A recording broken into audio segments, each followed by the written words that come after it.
turn around to live by. Aray. Bakit naman kasi? Oo. Ito ng kanta ni ano, no? Oo. Ni Maring- Cindy. Ay, mali! Sino Cindy? Hindi mo siya papangalan ng Cindy. Sino si Cindy? Nakakalok. Tapos na sa Cindy. Sino si Cindy? Uy, sino si Cindy? Si Cindy Looper. Ay, Mali! Ay, sandali lang oras muna natin sa buong kapluan. Check your time. Oy, 8:20 na ng umaga. Ito po ang lihim ng liham. Kasama po si Lindsay Jimbo Lindsay. Energy sa umaga. Ang programang wala kang matututunan. Pero meron kang mararamdaman. Ayan, ang mga mararamdaman mo, puot, galit, masaya, Awa. awa, Oh. pengin pera, gano'n. Uy, mali. Hindi kasama Hindi yan. ka manghihingi ng pera. Grabe ka Hindi tayo naman. manghihingi nga. Porket wala tayong pera. Oo. Hindi, isipin natin may pera. Diba, Miss Seth? Ay, Mrs. Ed. Tama. But anyways, going back na sa ating letter sender. Hindi ka pala sure. Oo, hindi ako sure. Hindi tayo sure. Tingnan natin. Oo. Oy, sandali lang. Yung letter sender natin ngayong umaga na to, si Z. Si Z. Tapos Si AD. yung lalaki naman ay si AD. Si AD. So, alam ko na pag nagkatuluyan yan, magkaanak, alam ko ng pangalan. Ano? Si BC. Busy. Si BC. Hey, mali. Mali.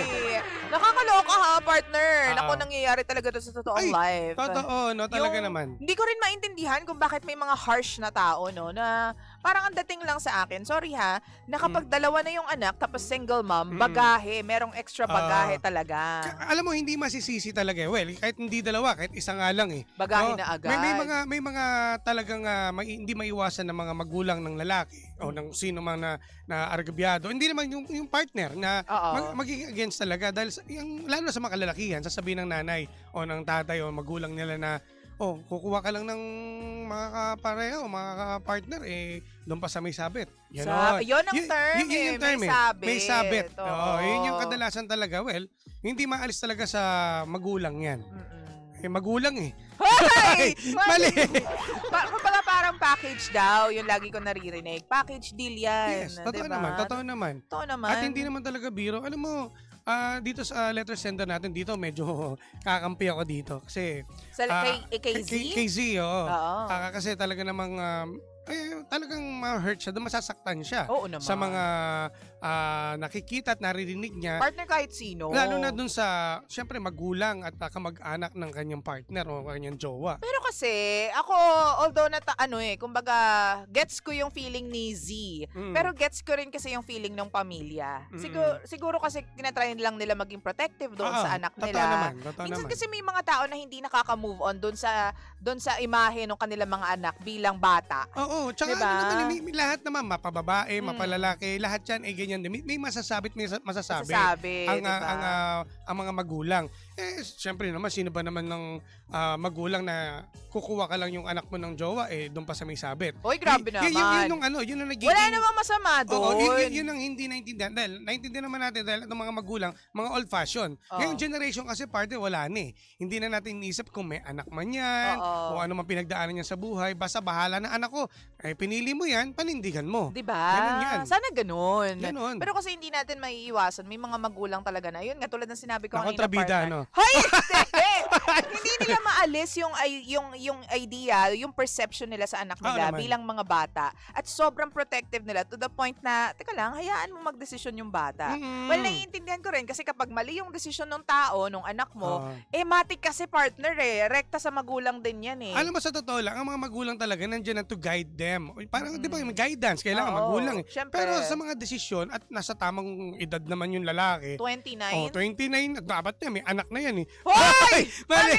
Hindi kasi yung mga gantong mga Yung iba, kasi, meron na. Meron silang mga timeline eh, di ba? Pagdating ng 25, 26, maganda Oo, yung trabaho. oo. Di ba nga, mga magulang na nga mismo nagsasabi na, maghanap ka na ng mapapangasawa mo at para Tumatanda ka na. bukod pa doon, para maabutan namin kami. Tumatanda kami mga magulang mo. Oo. Gusto namin maabutan na yung mga apo namin, makita namin. Oo. May ganyan. Oo, totoo naman. Naintindihan naman natin sa part na yan. Pero, wala eh. Alam mo, ang pag-ibig talaga, hindi mo talaga ito mapipili. Talagang darating at darating talaga. Kung mayroong bang single, swerte mo. Iba naman talagang may anak talaga. Hindi ko talaga... nga eh. Ganun eh. Ang pag-ibig is a choice. Diba?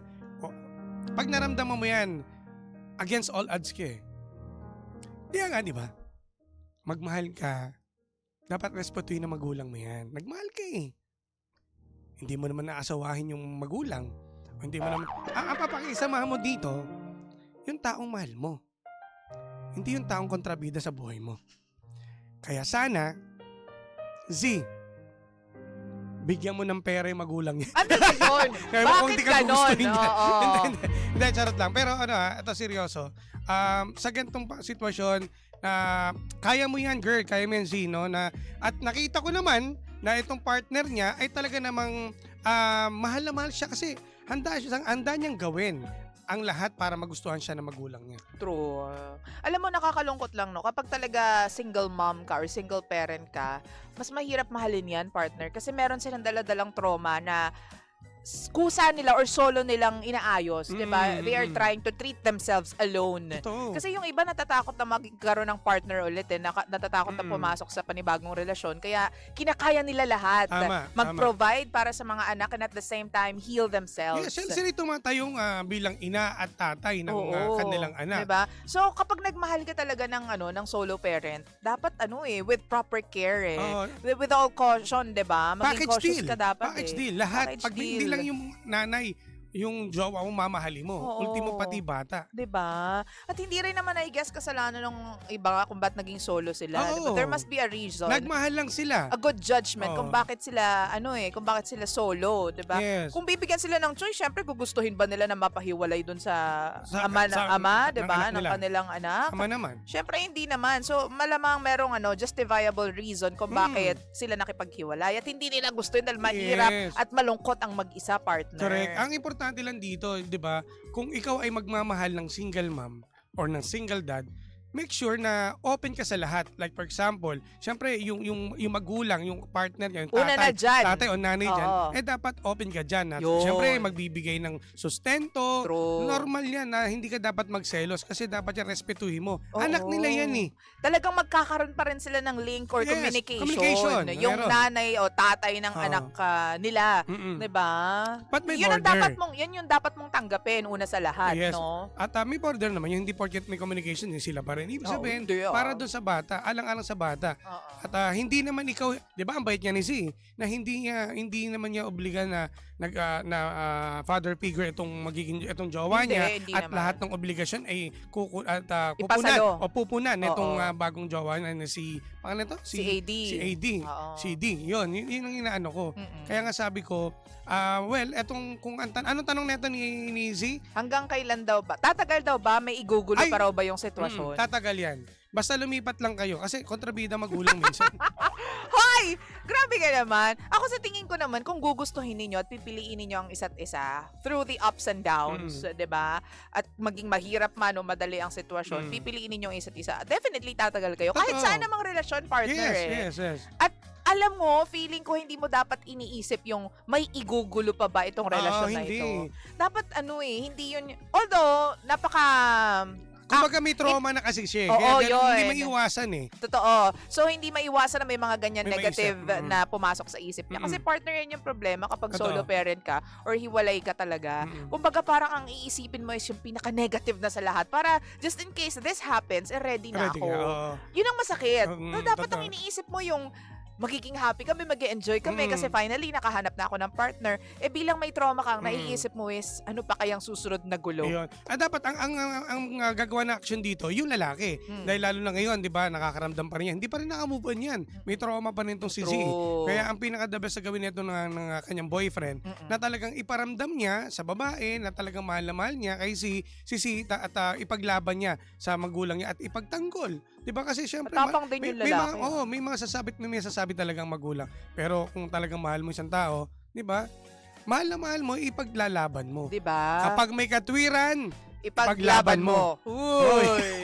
Ganon yun. Pero ang tapang mong lalaki to get inside the life and the world of Z, Yes. knowing na may ganyan siyang sabit. Sabi mo nga, 'di ba, na may sabit, 'di ba? Iba kasing In fairness. ibang klaseng relasyon to, instant daddy ka kagad eh. Oo. Kasi syempre, bukod sa jowa mo, easy, yung mga bata dapat mapalapit Alam mo lang kung sino sa'yo. yung ganyan? Sino? Si Zainab at saka si Daddy Ray. Daddy Ray! Daddy! Daddy Daddy Ray ako. Sorry naman. na. Hindi, Ray Parks, di ba? Diba? Instant. Kay anak niya na lalaki at saka babae. Kay Kastakli, di ba? Oo. Diba? Pero okay sila. Pinaglaban nila pagmamahalan nila. Yun lang naman na solusyon dyan eh. Para tumagal, parehas kayong magtulungan. At iparamdam na talagang kayo ay nagmamahalan ng tunay. Diba? Kasi if you love somebody, you keep your body. Hoy! Mali! Yun na naman si... At nararamdaman ko naman na yung paglalaban siya ng itong boyfriend. Nitong si AD, no? In fairness naman na, AD hats off sa'yo Congrats. Sabi ni Jefferson, hello po sa mga nandyan po sa Facebook page po namin. Sige lang po, comment lang po kayo dyan. Hanapin niyo po yung live. Tapos comment po kayo ng mga inyo naiisip. Sabi ni Jefferson, Patanaw, shoutout naman po kay Kahatol, Andy Ladra at Selga from San Mateo Rizal. Dito kami ngayon sa Binyan, Laguna para magtrabaho. Oy, ingat po sa pagtatrabaho. Good morning. Lagi ko po yan inaabangan, sabi ni CM Nene, mga idol. Ay, Hoy, salamat po ha. naabangan mo pala kami ha. Pag wala kang gagawin sa weekend ha, nasa bahay lang ako. Hey, good morning. Hey. Sabi ni Sir Rain, partner. Sige. Ayan, sige, basahin mo na yan. At babati muna daw sa mga taga-HK, mga Hong taga-Hong Kong Kong. ngayon dyan ha. Sa'yo, ate girl, magiging toxic ang relasyon nyo kung tutol ang family ng boy sa inyo. Pero, aside of that, si boy, pero aside from that, mabala na, sabi, ang sakit sa ulo Ako na. bumasa. Pero aside from that, si boy pa rin ang magde-decide kung ipaglalaban ka niya sa family niya. Ba't hirap na hirap ka dito? Single mom is not an issue. Being a single mom makes you stronger than magulo kasi yung pagkakasulat. Basta yun, basta stronger daw kapag single mom. Totoo, at talagang sabi ko kasi, di ba, ang sarap magmahal ng single dad, ng single mom. Kasi maraming experience yan sa buhay. Sa buhay, partner.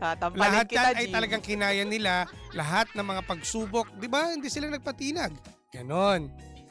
Yummy. Mali!